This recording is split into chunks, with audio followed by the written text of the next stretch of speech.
Giants senior vice president Mario Alioto has been in the team's front office since 1983. 10 years before that, he got his first job with the club. Most of his life has been spent close to the team. Very close. Well, I was a pretty lucky kid. I actually grew up near Candlestick Park. So, I didn't grow up in a big, fancy, rich neighborhood. I grew up near Candlestick. And my dad worked for a linen company that delivered, towels and so forth in the clubhouse as one of his stops.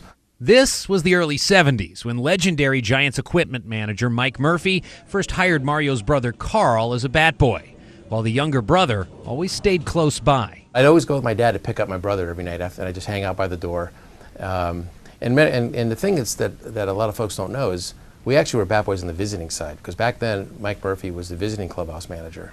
So we were bat boys for all the visiting teams that came through. I never was a Giants bat boy.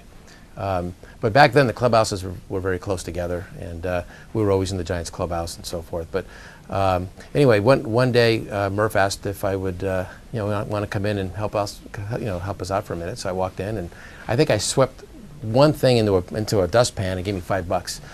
And anyway, so my brother really wanted to play baseball, and he left after midway through '73, or I think after the '73 season, and asked if I wanted the job, and I've been here ever since. In a variety of capacities, helping make sure the fan experience on game day is memorable.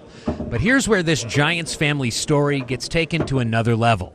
Now, each of his 3 sons have followed in their father's footsteps, and currently his middle and youngest sons, Dominic and Marco, are bat boys on the Giants side. And it was Mike Murphy who asked each of the Alioto kids if they wanted to work in the clubhouse. That's a special thing because on the way home, when we're driving home, it's just me, my dad, and my brother. We get to talk about the behind-the-scenes thing, and we get to talk about the today and how it's changed and how the different things. And it's a really cool part. You kind of feel like you're part of the team a little bit, being in the clubhouse, being on the field, having the uniform on. Yeah, you definitely you feel like you're part of the team a little bit. Yeah. You don't feel as much of a player, but you like to think that sometimes.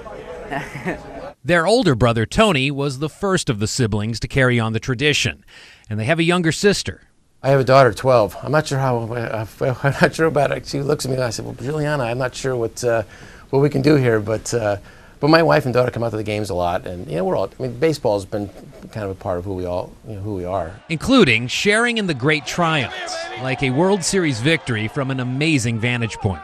To me, for my first year to be a bat boy for the Giants, my very first year, and to go to the World Series and actually win it, it's something that it's part of me now. It's a feeling that'll never go away. Being there in the dugout next to the other bat boy, Zach, in the World Series, just looking at him with 2 outs when Wilson was on the mound going, this isn't happening right now, we're not about to win the World Series, it's crazy. And having it be able to run out onto the field, and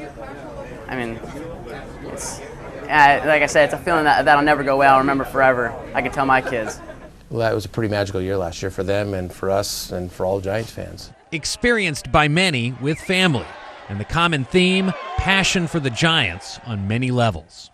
And I think the other thing for me that I'm most proud of is that, when you're a parent, as your kids start to grow up, sometimes it's not always easy to say certain things or talk, but it gives us, we all have a common bond now. And, whether it's my oldest son, Tony, or Marco and Dominic, who are here now, we all know what it's like in that clubhouse. We don't always talk about it. When they go home at night, I say, whatever happens there, I don't need to know. That's your business. But we all kind of know what the atmosphere and what the feeling is like to be in a major league clubhouse. And it's pretty cool that they get to experience what I experienced. Because at the end of the day, the game 30, 40 years ago is the same game as today. And the names and players have changed, but the game's the same. And they get to experience the same thing as I experienced. So it's pretty neat.